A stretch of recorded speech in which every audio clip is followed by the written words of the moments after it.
From New York, this is Democracy Now! Today, the women of Muzaffarabad, Azad Kashmir, have come onto the streets in support of those women, our sisters and mothers across the Kashmir border, who have sacrificed the lives of their sons, their brothers, and their children. If India does not stop atrocities, if Modi does not end his heinous activities, these mothers, these daughters, these women here will remain on the roads in support of the people of occupied Kashmir until we get our rights and freedom. Tensions are escalating between the nuclear rivals India and Pakistan after India strips Kashmir of its special status, essentially annexing the disputed region. Kashmir is now on lockdown. Internet and other communications have been blocked, and Kashmiri leaders have been placed under house arrest. We'll go to New Delhi, London, and New York for response. Then we look at the dangers of linking gun violence and mental illness. Mental illness and hatred pulls the trigger, not the gun. Despite Trump's claim, people who suffer from mental illness are far more likely to be the victims of gun violence than perpetrators of it. We'll speak with an emergency room doctor who's working with other healthcare professionals to end the epidemic of gun violence. All that and more coming up.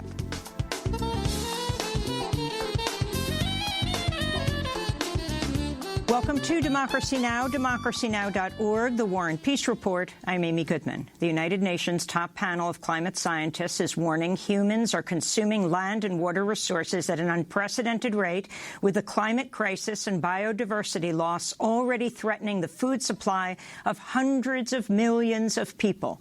In a report out today, the Intergovernmental Panel on Climate Change warns without dramatic action, extreme weather and rising temperatures will turn even more fertile land into desert, shrinking the global food supply even as the world's population rises to more than 7.5 billion people.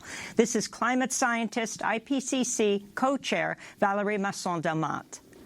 We humans affect more than 70% of ice-free land. A quarter of this land is degraded. The way we produce food and what we eat contributes to the loss of natural ecosystems and declining biodiversity. When land is degraded, it reduces the soil's ability to take up carbon, and this exacerbates climate change. In turn, climate change exacerbates land degradation in many different ways.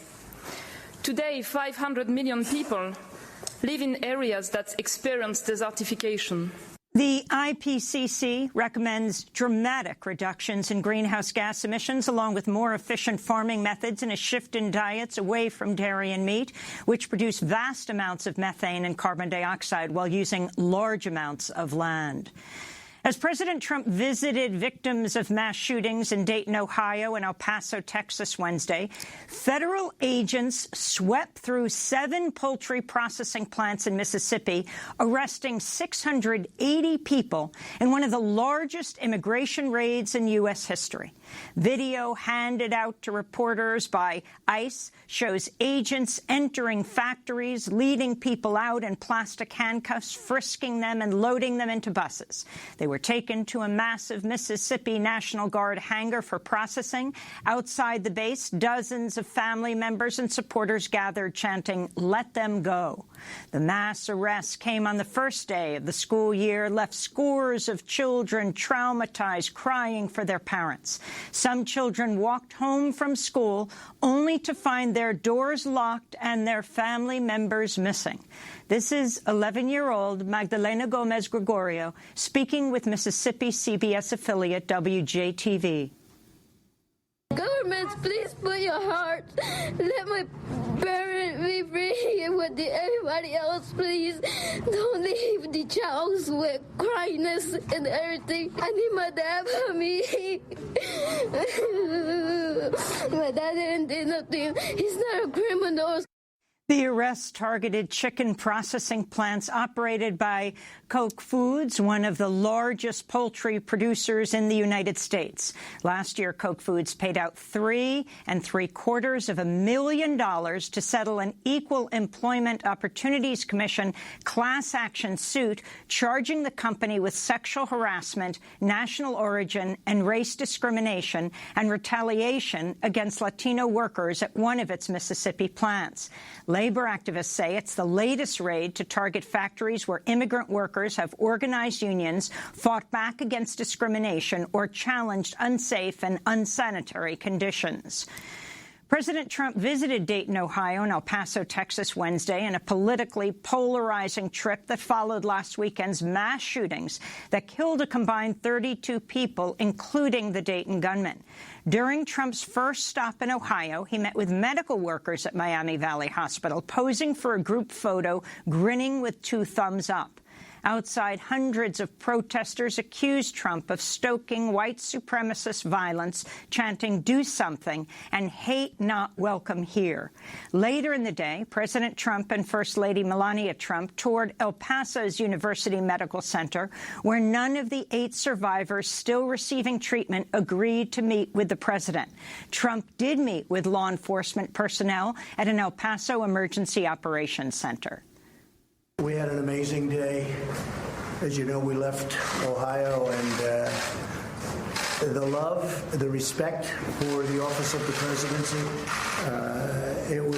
I wish you could have been in there to see it.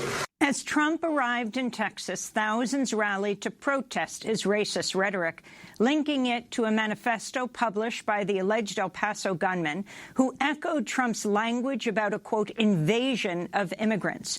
Joining the protests was former Texas Congress member and Democratic presidential hopeful Beto O'Rourke, who represented El Paso until early last year in Congress, early this year, and his successor, Democratic Congressmember Veronica Escobar. We will not stop. We will not stop resisting the hate, resisting the bigotry, resisting the racism. Congressmember Escobar tweeted she had declined Trump's invitation to join him on a tour of El Paso because, quote, "I refuse to be an accessory to his visit. I refuse to join without a dialogue about the pain his racist and hateful words and actions have caused our community and country," unquote. Meanwhile, El Paso police arrested a Trump supporter Wednesday as he sat outside an organizing space for immigrant activists wearing blue latex gloves, brandishing a knife.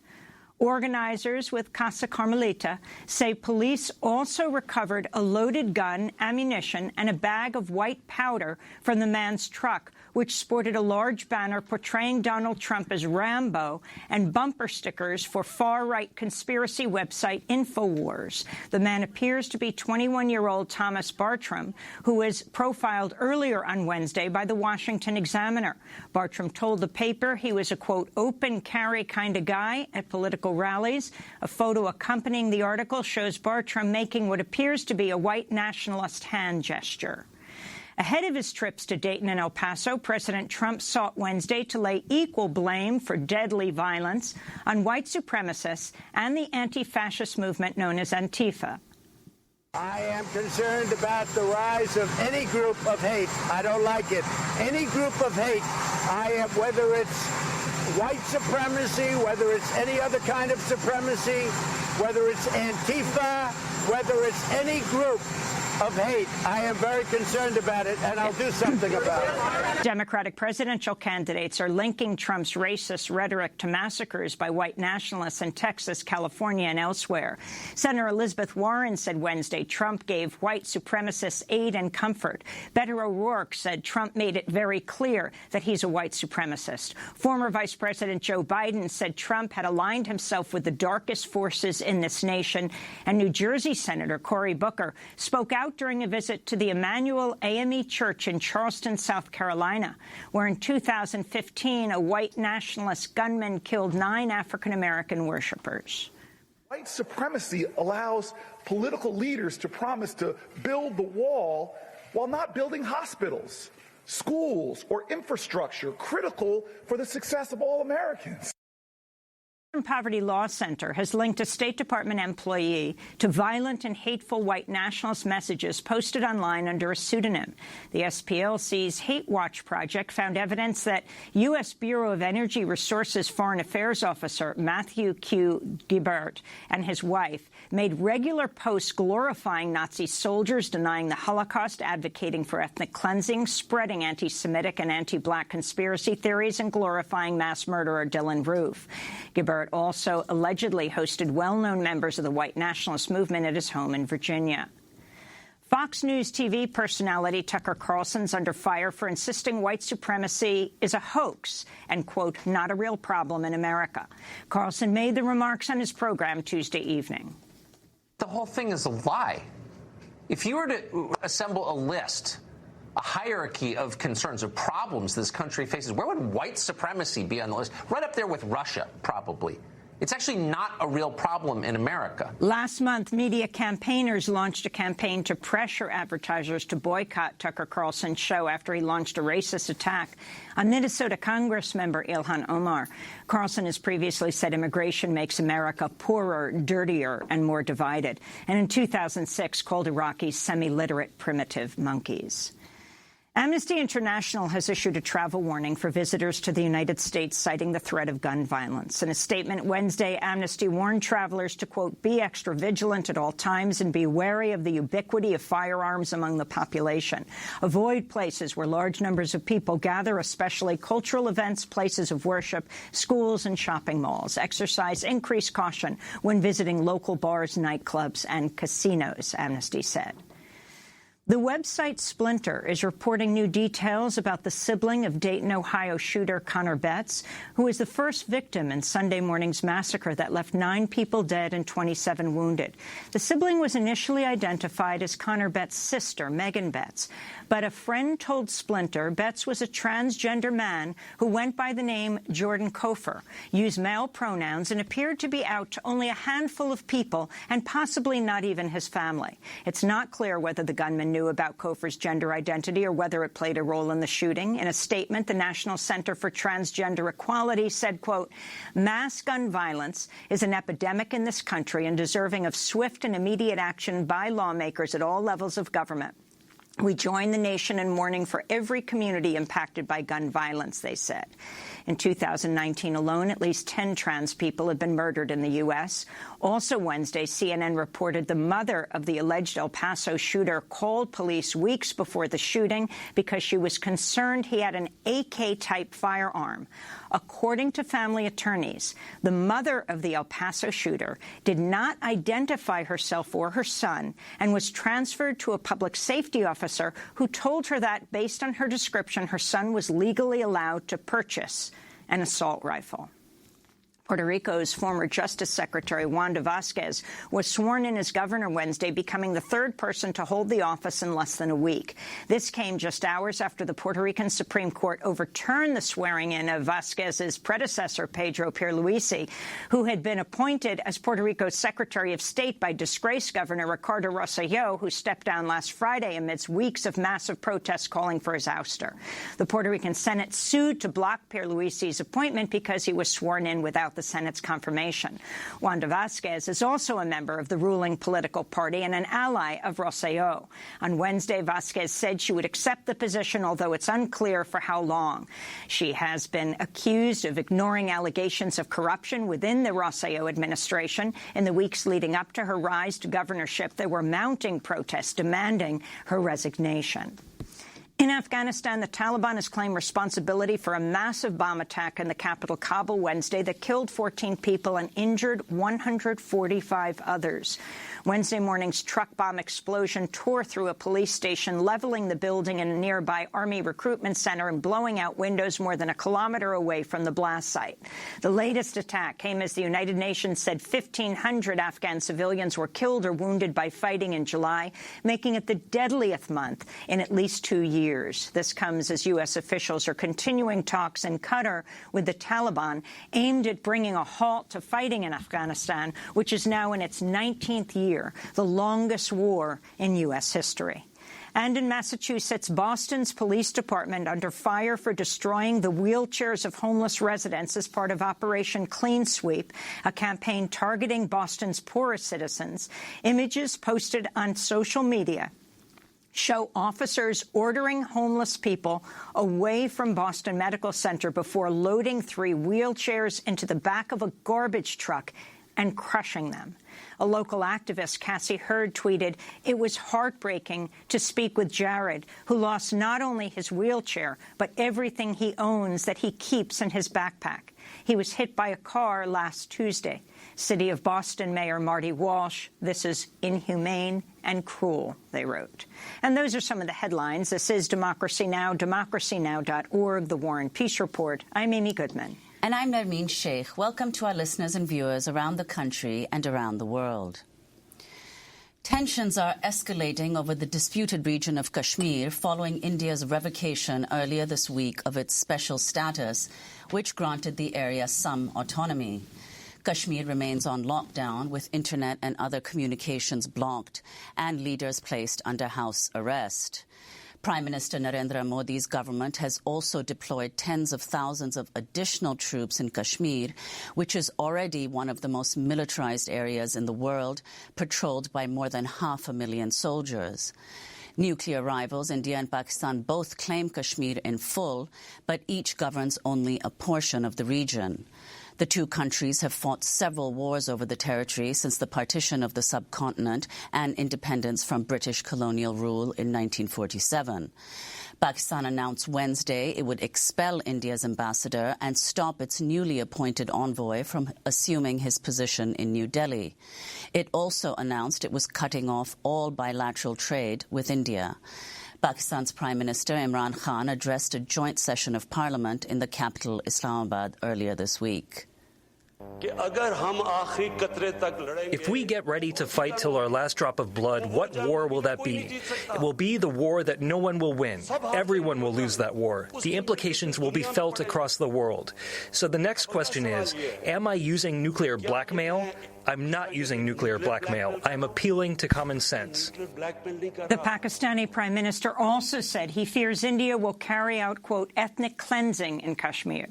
The revocation of Articles 370 and 35A would allow Indians from outside the territory to buy land and settle in the region, among other actions that'll shift the demographic makeup of the Indian-administered Muslim-majority region, further entrenching Indian rule over the disputed area. Hundreds of protesters gathered in the capital of Pakistan-administered Azad Kashmir Wednesday. This is Kashmiri politician Shagufta Kazmi. Today, the women of Muzaffarabad, Azad Kashmir, have come onto the streets in support of those women, our sisters and mothers across the Kashmir border, who have sacrificed the lives of their sons, their brothers, and their children. If India does not stop atrocities, if Modi does not end his heinous activities, these mothers, these daughters, these women here will remain on the roads in support of the people of occupied Kashmir until we get our rights and freedom. Meanwhile, press reports in India said the Modi government informed the U.S. before revoking Jammu and Kashmir's special status. The State Department has denied the claims. Well, to talk more about the implications for Kashmiris as well as the region, we're joined now by three guests. Sanjay Kak is a New Delhi-based Kashmiri documentary filmmaker. He's the author of Until My Freedom Has Come, the New Intifada in Kashmir. He returned from Kashmir Sunday night and is talking to us today from Delhi. And in London, Mirza Waheed is a journalist and award-winning Kashmiri novelist. His books include The Collaborator, The Book of Gold Leaves, and most recently, Tell Her Everything. He joins us now from London. And here in New York, we're joined by Siddhartha Deb, award-winning Indian author and journalist. His recent piece for The New Republic, India's Looming Ethno-Nationalist Catastrophe. His nonfiction book, The Beautiful and the Damned, A Portrait of the New India, was a finalist for the Orwell Prize and the winner of the PEN Open Award. We welcome you all to Democracy Now! Let's begin in New Delhi with Sanjay Kak. If you can explain, you've just come out of Kashmir. If you can explain to a global audience, many who may not be familiar at all with what's happening in Kashmir, its status, the significance of what has taken place this week. Thank you, Amy. I returned from Srinagar on Sunday evening, and today is the fourth day that all communications have been blocked. So it's almost impossible to figure out what people are feeling, what they're doing, how they are managing, how emergency services are functioning. We do know that everybody in politics there is currently incarcerated. So even the sort of in-between category of political figures is invisible. I think in some senses, the Article 370 and the attendant Article 35A, there are two ways of looking at it. Largely, it had a symbolic connotation because in many ways, historically, since 1956, when it first came into place, it was a kind of a legal, let's say, a link that ensured that Kashmiris had a certain amount of autonomy, legally and constitutionally. However, over a period of time, not by accident, it has been whittled away. So, in effect, it had been emptied of meaning, and it only had largely a kind of symbolic value. The only thing of any real substantive value that remained was enshrined in Article 35A, which prevented people from non-Kashmiris, non-state subjects as it's called, from buying property in Kashmir. And I think that was significant. So the abrogation of 370 and by implication 35A immediately raises the specter of the flooding of Kashmir with not just capital, but also people from outside of the valley. Having said that, I think that for those who've heard of the political turmoil in Kashmir, this conversation about 35A or 370 and the constitutional impropriety of it is of concern essentially to a small segment of the population who in Kashmir are described as pro-India. The people, the more radical elements of the political struggle there, who are in the Indian media described as separatists, they actually have no truck with any of this. As far as they are concerned, it doesn't matter whether there's 370 or there's 35A. There is a struggle for sovereignty. So ironically, the people most affected by the abrogation of Article 370 are the people who are most wedded to the idea of India in Kashmir. So we speak here of political parties like the National Conference, led by Farooq Abdullah and his son Omar, or the PDP, which is led by Mehbooba Mufti. So in some strange sort of way, the government of India in its wisdom has damaged most grievously their only allies in Kashmir. And this is the irony of the situation. And Mirza Waheed, could you also respond to what the Indian government has done earlier this week in Kashmir? Your parents live in Kashmir and you've not been able to reach them because of this communications lockdown. So, yes, it's probably the worst siege we have seen in the last 30 years. I haven't been able to make any contact with my parents or anyone else in Kashmir, but that's true of everyone outside Kashmir. There is absolutely no contact with our loved ones in Kashmir.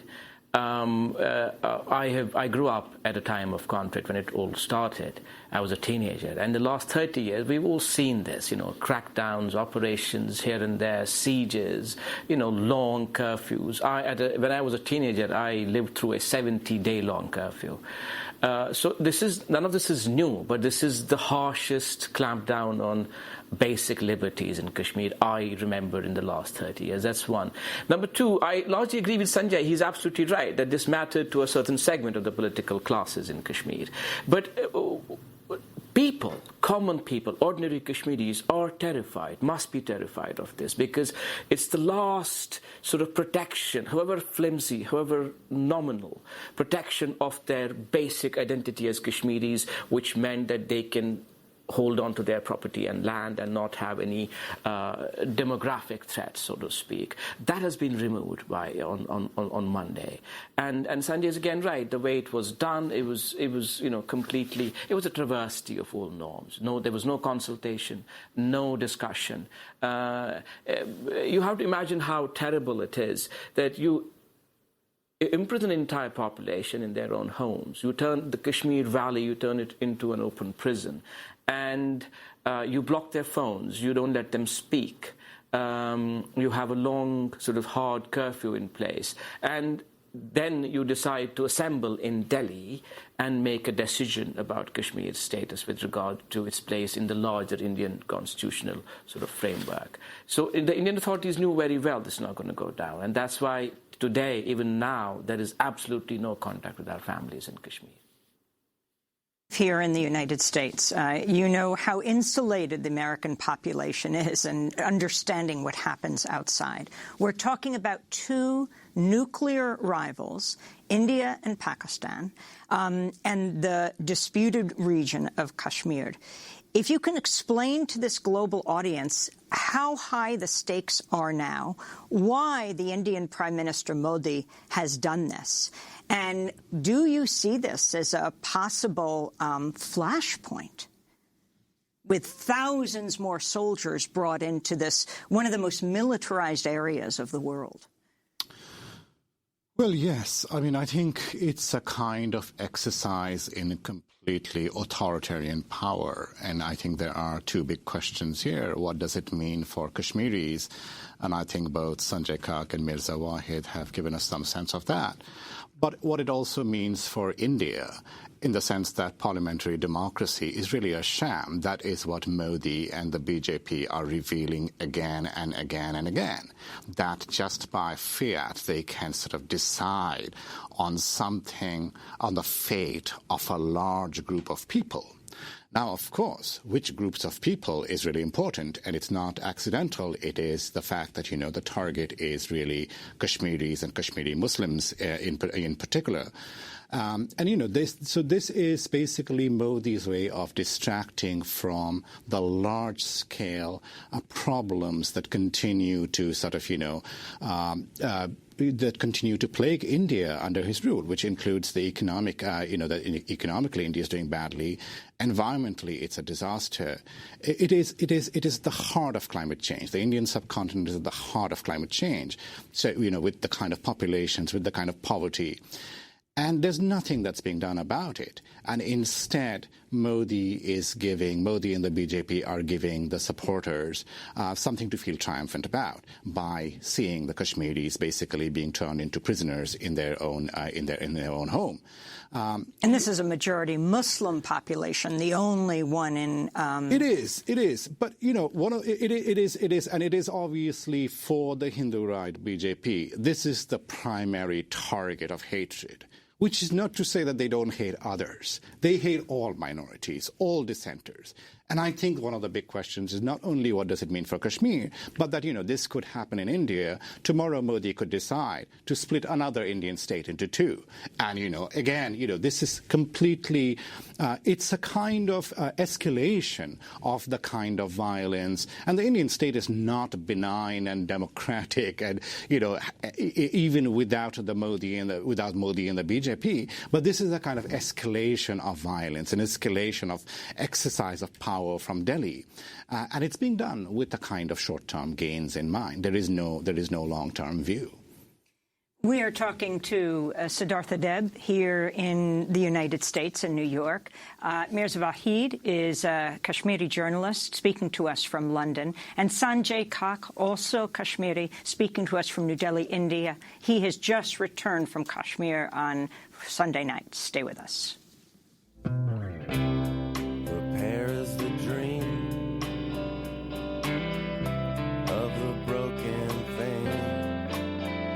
Like a message broadcast on an overpass. All my favorite singers couldn't sing. All my favorite singers couldn't sing.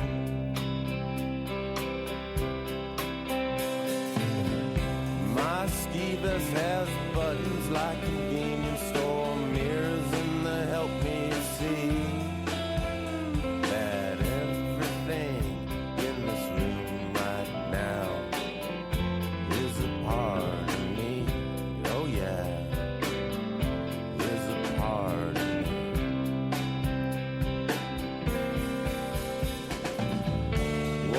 Soul music change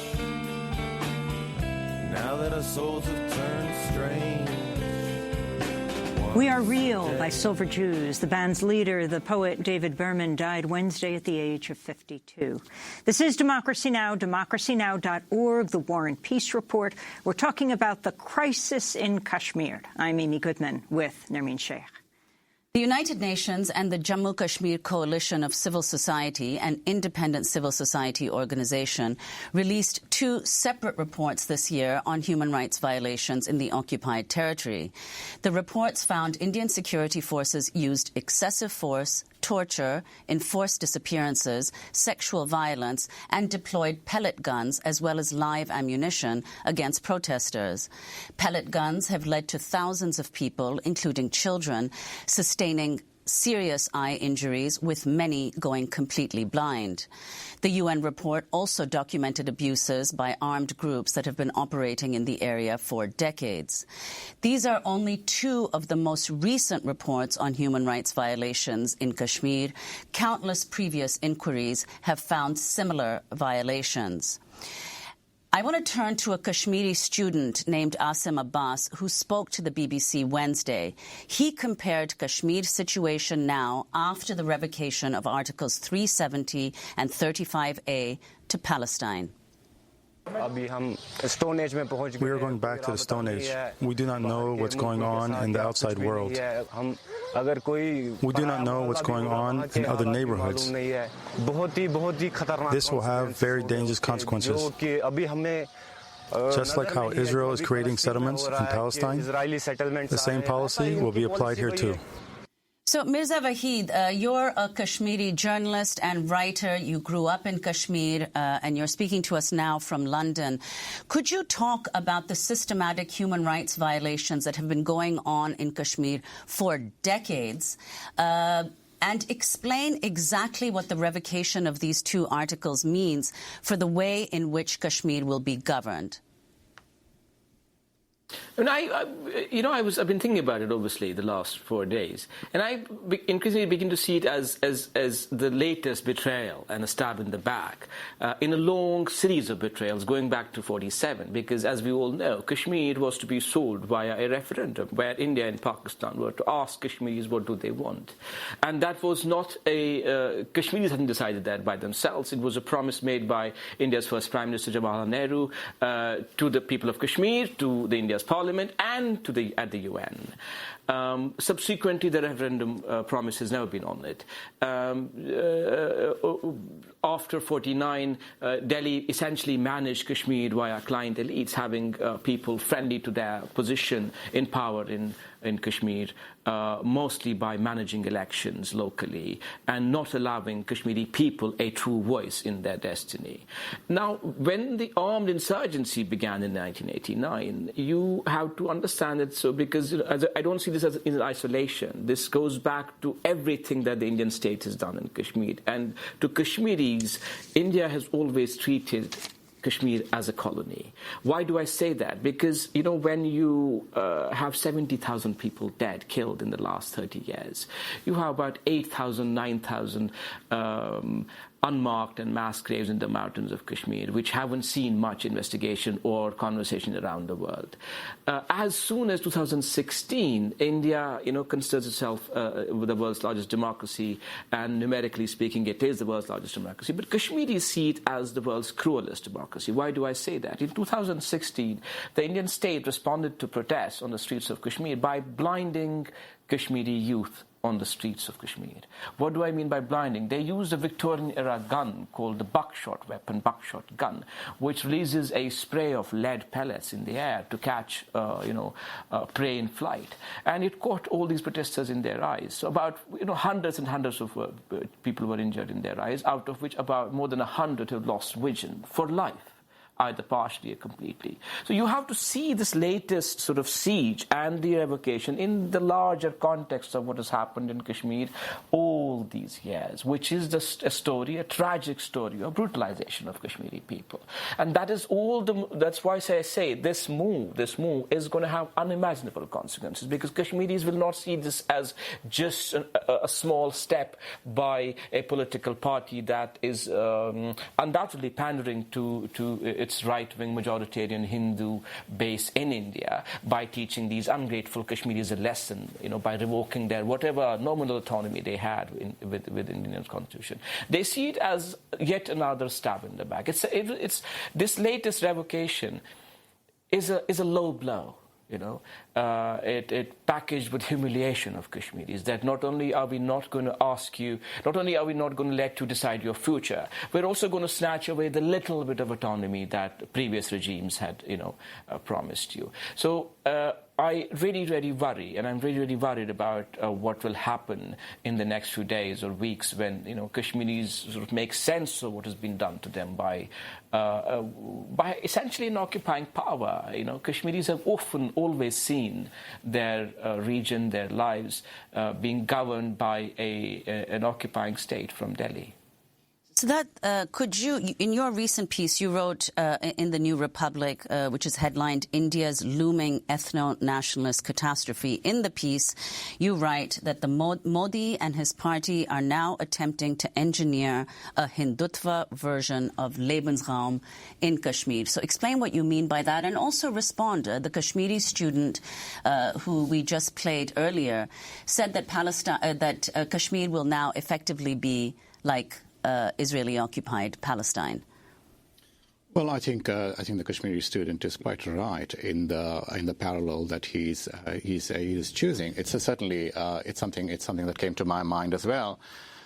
I think there is a great deal of distress within India in terms of agriculture, in terms of livelihood. There are no jobs. There's drought. India sort of, seesaws between drought in large parts of the country and sort of these unpredictable monsoons and floods. And so there is a great deal of, poverty and migration. And I think in part what Modi has tried to do, it's two things.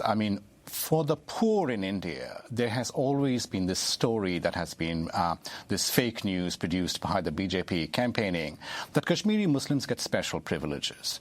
And the very sort of raw example of this would be, a political a street address that I heard in Calcutta in passing many years ago, where the BJP speaker was saying that, Kashmiris get subsidized meat from the Indian government for a price that you won't even be able to buy dog meat in Calcutta. This is clearly directed at the large masses of the Indian poor, that Kashmiris, and this is a set of other groups as well, including Indian Muslims as well, that they get special privileges. It's similar to the welfare queen comment that, Americans make about its black minorities, that, they get special privileges. And it plays on to the same kind of majoritarianism, same kind of sectarian nationalism. So that's one part of it. The other part of it is for the other part of India's BJP support, which is the sort of the more elite, the business crowd. And it is that now you can go into Kashmir and buy land. On social media is filled with Hindu rights supporters of Modi saying, we will now marry Kashmiri women. And you can kind of see the settler, colonial, racist, sexist, sort of the rhetoric at the heart of it.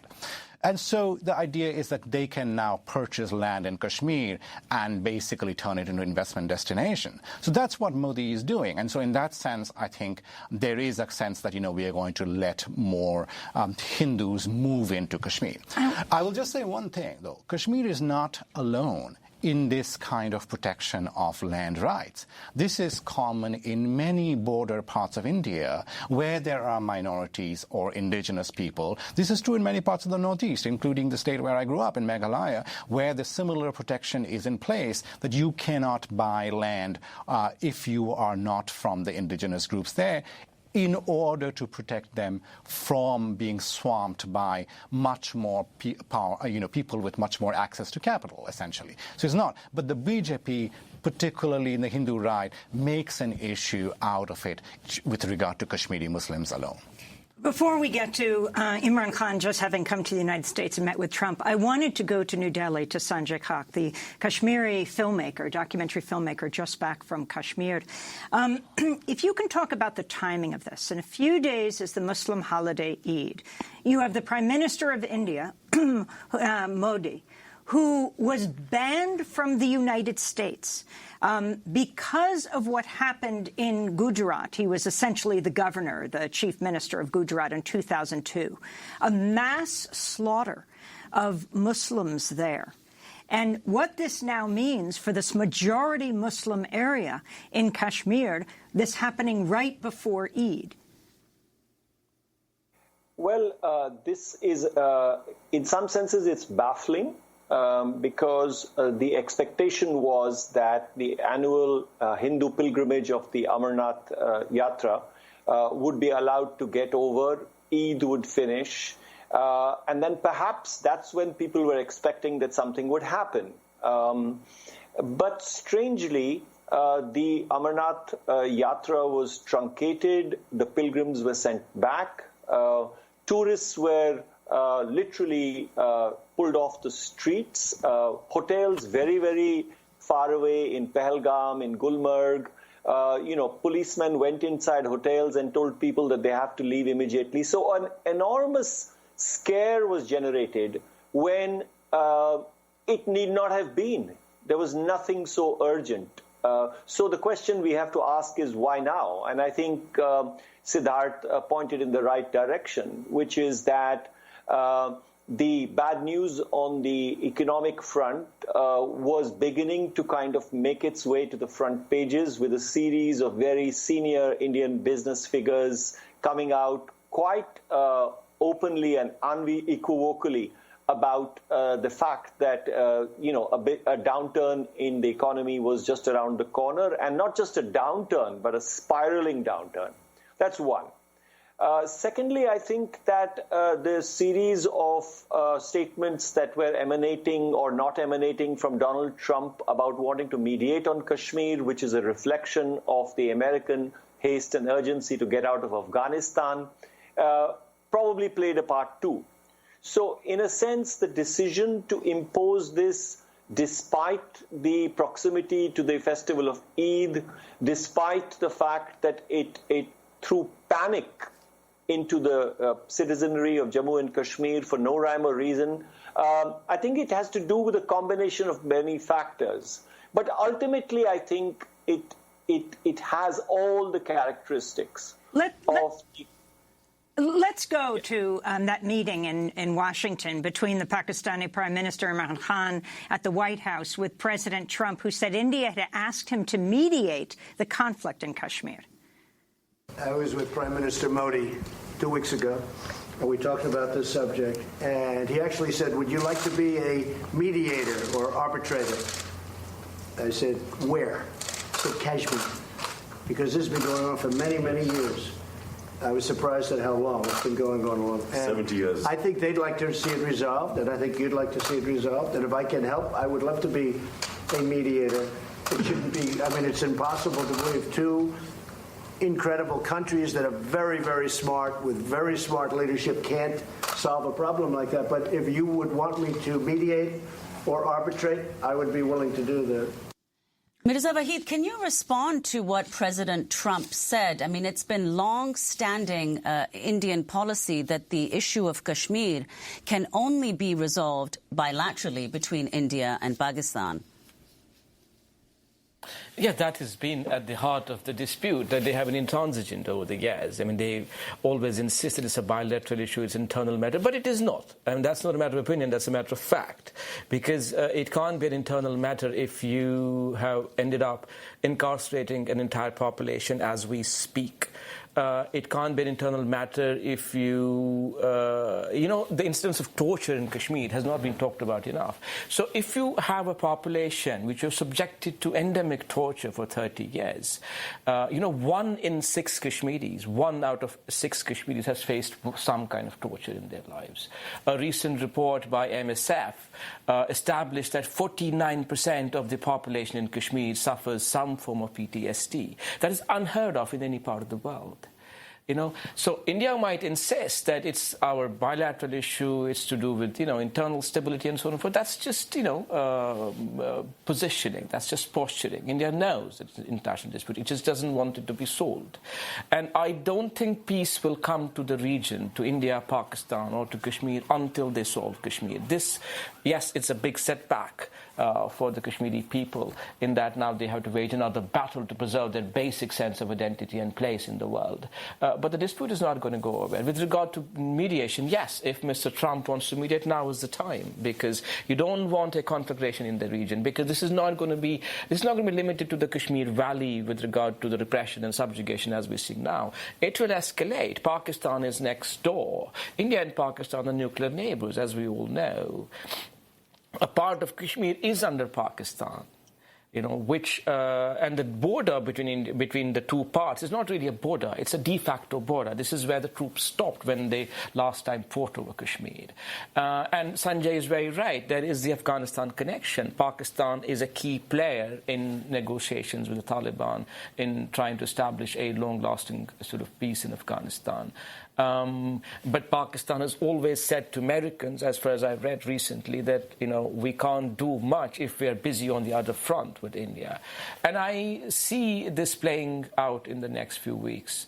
But what I do hope is that it doesn't end up in renewed violence in the region, because that inevitably results in killings of Kashmiri protesters on the streets. We want to thank you all for being with us, and of course we'll continue to follow this. Mirza Waheed, a Kashmiri journalist, award-winning novelist. His books include The Collaborator, The Book of Gold Leaves, most recently Tell Her Everything, joining us from London.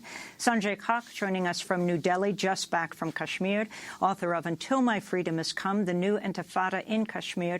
He returned on Sunday night from Kashmir. And Siddhartha Deb, award-winning Indian author and journalist. His recent piece for The New Republic, which we will link to, India's Looming Ethno-Nationalist Catastrophe. His book, The Beautiful and the Damned, A Portrait of the New India, was a finalist for the Orwell Prize and the winner of the PEN Open Award. He's also the author of 2 books of fiction. This is Democracy Now! When we come back, President Trump continually making the connection between mental illness and gun violence, saying it's not guns, it's mental illness that pulls the trigger. In fact, people who are mentally ill are most often the victims of violence. Also, suicide accounts for 2/3 of gun deaths in the United States. We'll speak with an emergency room doctor. Stay with us.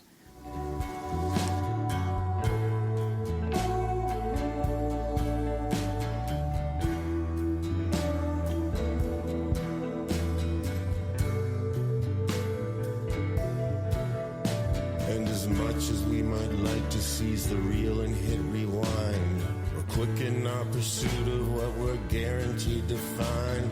And the dying's finally done, and the suffering subsides. All the suffering gets done by the ones we leave behind. All the suffering gets done by the ones we leave behind. Nights that won't happen,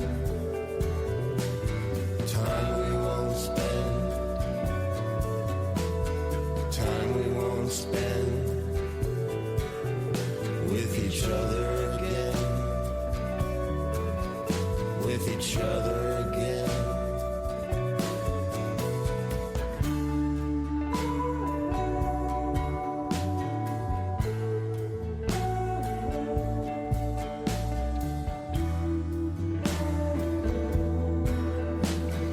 Nights That Won't Happen by Purple Mountains, a new project by the songwriter and poet David Berman, who died Wednesday at the age of 52. This is Democracy Now! I'm Amy Goodman with Nermeen Sheikh. President Trump visited Dayton, Ohio, and El Paso, Texas, Wednesday in a politically polarizing trip that followed last weekend's mass shootings that killed a combined 32 people, including the Dayton gunman. As he was prepared to leave for Dayton and El Paso, Trump hinted at support for strengthening background checks for gun purchases. Earlier this week, he also made a link between mental illness and gun violence. Third, we must reform our mental health laws to better identify mentally disturbed individuals who may commit acts of violence and make sure those people not only get treatment, but when necessary, involuntary confinement. Mental illness and hatred pulls the trigger, not the gun. Despite Trump's claim, people who suffer from mental illness are far more likely to be the victims of gun violence than perpetrators of it. Trump, however, is not the only political figure to push the narrative that mental illness is responsible for last weekend's tragic events. According to a new article in Time magazine, quote, legislators across the political spectrum, ranging from Democratic presidential candidates like Bernie Sanders and Andrew Yang to Republicans like the governor of Texas and President Donald Trump, were quick to assign blame to mental illness, despite ample evidence that gun violence is not a mental health problem. For more, we're going to Dr. Megan Ranney, one of the authors of the Time article, The Dangers of Linking Gun Violence and Mental Illness. She's an emergency room doctor, associate professor of emergency medicine at Alpert Medical School, Brown University, and chief research officer at Affirm Research, a nonprofit focused on firearm injury reduction. Welcome to Democracy Now! It's great to have you with us, Dr. Ranney. So if you can respond to President Trump immediately saying it's not guns, it's mental illness that pulls the trigger. So that is just false. The mass shootings that we're experiencing across the United States, the vast minority of them are committed by people with serious mental illness. About 20% of Americans across the country suffer from mental illness. And as you mentioned, they are far more likely to be victims of violence than perpetrators themselves. Where they're most at risk is risk of suicide. As you said, 2/3 of gun deaths across this country are suicides. And by labeling mass shootings as mental illness, we risk further stigmatizing the mentally ill, driving them away from treatment, increasing the rates of suicide, and also preventing us from making forward progress on this epidemic. Well, Dr. Ranney, can you explain how did this link come about that basically all these mass shootings in the U.S. are a result of mental illness? It's not an obvious conclusion to draw. Yeah, I mean, I think that we want to assign blame somewhere. And in common conversation, you'll hear people say, oh, that guy must have been crazy, right? It seems, quote unquote, crazy to go and shoot a lot of people. It's something that's been repeated over and over by the news media. About 40% of articles about mass shootings mention mental illness as a cause. It's something that we've come to believe as a nation, but the evidence does not support that link. It supports a link between substance use and mass shootings, a link between hatred and mass shootings, a link between prior violence and mass shootings, but not with mental illness. Well, isn't the major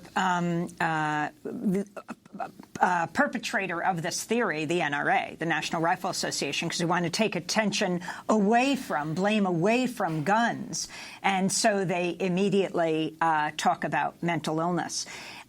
Yesterday, after Ohio Senator Sherrod Brown and the mayor of Dayton met with Trump, Sherrod Brown talked extensively about if President Trump thought there was an issue with mental illness, he should stop cutting Medicaid and threatening to revoke the ACA.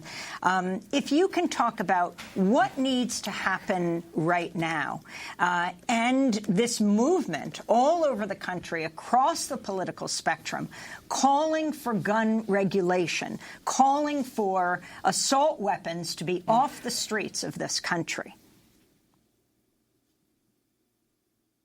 So first, I'll say I would love nothing more than to see our mental health system shored up. As an emergency physician, I take care of folks every single day in the emergency department who are there because they have inadequate access to mental health treatment.